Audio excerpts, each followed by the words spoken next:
ಶಿಕಾರಿ ಅಂದರೆ ಶಿಕಾರಿಪುರಕ್ಕೆ ಕಾಂಗ್ರೆಸ್ಗೆ ಯಾವ ರೀತಿಯಾದಂಥ ಒಂದು ಪ್ಲಸ್ ಪಾಯಿಂಟ್ಸ್ ಆಗಬಹುದು ಅನ್ನೋದನ್ನ ನೋಡಬಹುದು. ಒಟ್ಟಿನಲ್ಲಿ ಶಿಕಾರಿಗೆ ಕಾಂಗ್ರೆಸ್ ಸಜ್ಜಾದಂತೆ ಕಾಣ್ತಾ ಇದೆ. ಹಾಗಾಗಿ ವಿಜೇಂದ್ರ ಅವ್ರಿಗೂ ಕೂಡ ದೊಡ್ಡ ಸವಾಲಾಗೋದ್ರಲ್ಲಿ ಯಾವ ಅನುಮಾನ ಇಲ್ಲ ಅನ್ನೋದು ಅಲ್ಲಿಯ ಒಂದು ವಾಸ್ತವ.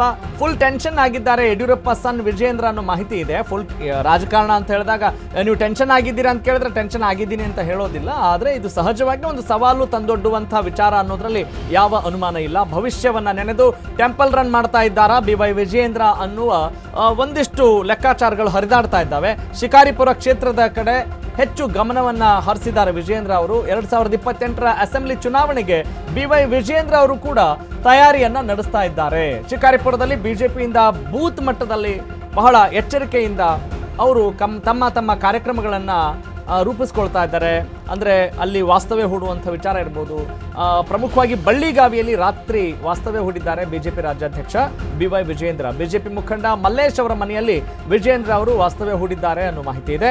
ಜನರ ಬಳಿ ಸಮಸ್ಯೆಯನ್ನು ಆಲಿಸಿ ಪಕ್ಷ ಸಂಘಟನೆ ಬಗ್ಗೆ ಚರ್ಚೆ ಮಾಡಿದ್ದಾರೆ BY ವಿಜೇಂದ್ರ. ಅಂದರೆ ಅಲ್ಲಿ ವಾಸ್ತವ ಸ್ಥಿತಿಗತಿಗಳನ್ನು ಅವರು ವಿಚಾರಿಸ್ತಾ ಇದ್ದಾರೆ. ಬೆಳಗ್ಗೆ ಗ್ರಾಮಸ್ಥರೊಂದಿಗೆ ವಿಜೇಂದ್ರ ವಾಕ್ ಮಾಡಿ ಸಮಾಲೋಚನೆಯನ್ನು ಕೂಡ ನಡೆಸ್ತಾ ಇದ್ದಾರೆ. ಮೊದಲು ನನ್ನ ಕ್ಷೇತ್ರವನ್ನು ನಾನು ಗಟ್ಟಿಗೊಳಿಸಿಕೊಳ್ಬೇಕಾಗಿದೆ.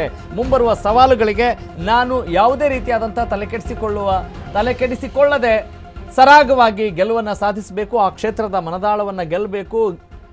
ಓವರಾಲ್ ಅಲ್ಲಿ ಮತ್ತೊಮ್ಮೆ ಬಹಳಷ್ಟು ಮತಗಳ ಅಂತರದಿಂದ ಜಯಗಳಿಸಬೇಕು ಅನ್ನುವ ಆಲೋಚನೆ ಸಹಜವಾಗಿ BY ವಿಜೇಂದ್ರ ಅವರಿಗೆ ಇದ್ದೇ ಇರುತ್ತೆ. ಈಗ ರಾಜ್ಯದ ಪ್ರಮುಖ ಹುದ್ದೆಯನ್ನು ಅವರು ವಿರೋಧ ಪಕ್ಷದಲ್ಲಿ ಅಂದರೆ ಭಾರತೀಯ ಜನತಾ ಪಕ್ಷದಲ್ಲಿ ಅಲಂಕರಿಸಿದ್ದಾರೆ. ಅಂದರೆ ಭಾರತೀಯ ಜನತಾ ಪಕ್ಷದ ರಾಜ್ಯಾಧ್ಯಕ್ಷರಾಗಿದ್ದಾರೆ. ಅಲ್ಲಿ ಹಲವು ಸವಾಲುಗಳು ಕೂಡ ಇದ್ದಾವೆ. ಶಿಸ್ತಿನ ಪಕ್ಷದಲ್ಲಿ ಅಶಿಸ್ತು ತಾಂಡವವಾಡ್ತಾ ಇದೆ ಅನ್ನುವ ಅಪಕೀರ್ತಿಗೂ ಕೂಡ ಭಾರತೀಯ ಜನತಾ ಪಕ್ಷ ಇಲ್ಲಿ ನೇರವಾಗಿ ಕಾರಣ ಆಗ್ತಾ ಇದೆ. ಎಸ್, ಇದೇ ವಿಚಾರಕ್ಕೆ ಸಂಬಂಧಪಟ್ಟ ಹಾಗೆ ನನ್ನ ಕಲೀಗ್ ನಮ್ಮ ಶಿವಮೊಗ್ಗ ಜಿಲ್ಲಾ ಪ್ರತಿನಿಧಿ ಅಶ್ವಿನಿ ಮತ್ತಷ್ಟು ಮಾಹಿತಿ ನೀಡ್ತಾರೆ.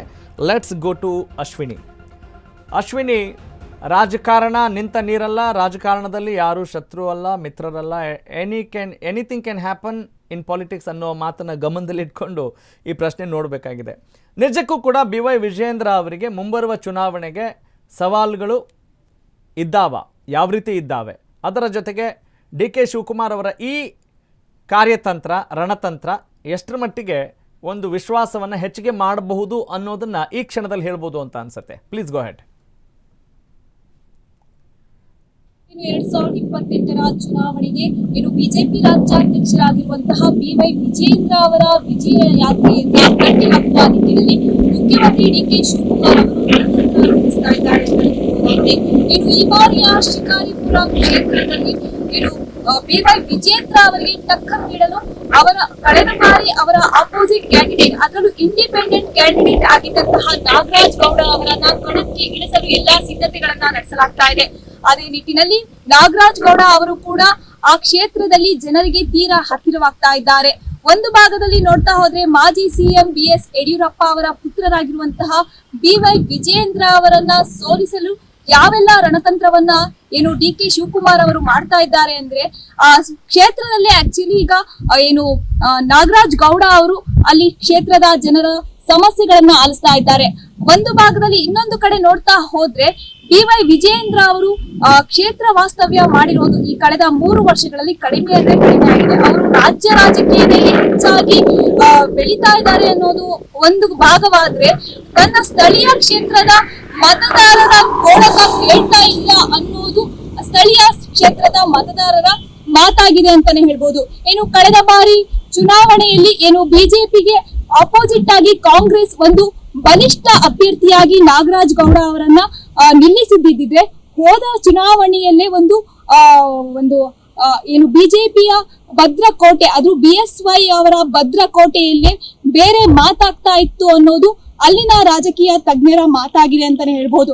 ಕಳೆದ ಬಾರಿ ಚುನಾವಣೆಯಲ್ಲಿ ಅದು ಮಾಜಿ ಮುಖ್ಯಮಂತ್ರಿ ಅನ್ನೋ ಹೆಸರನ್ನ ಪಡೆದಿದ್ದಂತಹ BS ಯಡಿಯೂರಪ್ಪ ಅವರ ಪುತ್ರರಾಗಿದ್ದಂತಹ BY ವಿಜೇಂದ್ರ ಅವರು 2023ರ ಮೊದಲ ಚುನಾವಣೆಯನ್ನ ಅಲ್ಲಿ ಎದುರಿಸ್ತಾರೆ. ಆಗ ಅವರು ಪಡೆದಂತಹ ಮತ 81,810 ಮತಗಳು. ಅದೇ ಇಂಡಿಪೆಂಡೆಂಟ್ ಕ್ಯಾಂಡಿಡೇಟ್ ಆಗಿ ಪಡೆದಿದ್ದಂತಹ ನಾಗರಾಜ್ ಗೌಡ ಅವರ ಮತ ಬಂದ್ಬಿಟ್ಟು 70,802 ಮತಗಳಾಗಿತ್ತು. ಅಂದ್ರೆ ಅಲ್ಲೇ ಅರ್ಥ ಮಾಡ್ಕೋಬಹುದಾಗತ್ತೆ, ಕ್ಲಿಯರ್ ಪಿಕ್ಚರ್. ಅಂದ್ರೆ ಏನು ಕಾಂಗ್ರೆಸ್ ಅವತ್ತು ನಾಗರಾಜ್ ಗೌಡ ಅವರಿಗೆ ಆ ಟಿಕೆಟ್ ಕೊಟ್ಟಿದ್ದಿದ್ರೆ ಅವತ್ತು ವಿಜೇಂದ್ರ ಅವರು ಗೆಲ್ಲಲು ಆಗ್ತಾ ಇರ್ಲಿಲ್ಲ ಅನ್ನೋದು ಒಂದು ಮಾತಾಗಿದೆ. ಈ ನಿಟ್ಟಿನಲ್ಲಿ ಈಗಾಗಲೇ BY ವಿಜೇಂದ್ರ ಅವರು ಈಗ ಕಳೆದ ಒಂದು ವಾರದಿಂದ ತಮ್ಮ ಕ್ಷೇತ್ರದಲ್ಲಿ ಗ್ರಾಮ ವಾಸ್ತವ್ಯವನ್ನ ಹುಡ್ತಾ ಇದ್ದಾರೆ. ಮತದಾರರಿಗೆ ಈಗ ಚುನಾವಣೆ ಸಮೀಪಿಸ್ತಾ ಇರೋದ್ರಿಂದ ಮತದಾರರಿಗೆ ಹತ್ತಿರವಾಗಲು ಪ್ರಯತ್ನಿಸ್ತಾ ಇದ್ದಾರೆ. ಕಳೆದ ಬಾರಿ ಹಿರೇಜಂಬಳ್ಳಿಯಲ್ಲಿ ಗ್ರಾಮ ವಾಸ್ತವ್ಯವನ್ನ ಮಾಡಿದ್ರು. ನಿನ್ನೆಯಷ್ಟೇ ಶಿಕಾರಿಪುರ ತಾಲೂಕಿನ ಬಳ್ಳಿಗಾವಿಯಲ್ಲಿ ಗ್ರಾಮ ವಾಸ್ತವ್ಯವನ್ನ ಮಾಡಿ ಇಂದು ಬೆಳಗ್ಗೆಯೂ ಕೂಡ BY ವಿಜೇಂದ್ರ ಅವರು ಗ್ರಾಮಸ್ಥರ ಸಮಸ್ಯೆಗಳನ್ನ ಆಲಿಸ್ತಾ ಇದ್ದಾರೆ. ಒಟ್ಟಾರೆ ಹೇಳೋದಾದ್ರೆ DK ಶಿವಕುಮಾರ್ ಅವರು ರೂಪಿಸಿರುವಂತಹ ರಣತಂತ್ರಕ್ಕೆ BY ವಿಜೇಂದ್ರ ಅವರು ಯಾವ ರೀತಿ ಪ್ರತ್ಯುತ್ತರ ಕೊಡ್ತಾರೆ ಅನ್ನೋದು ಮುಂಬರುವ ಚುನಾವಣೆಯಲ್ಲಿ ಕಾದು ನೋಡಬೇಕಾಗಿದೆ.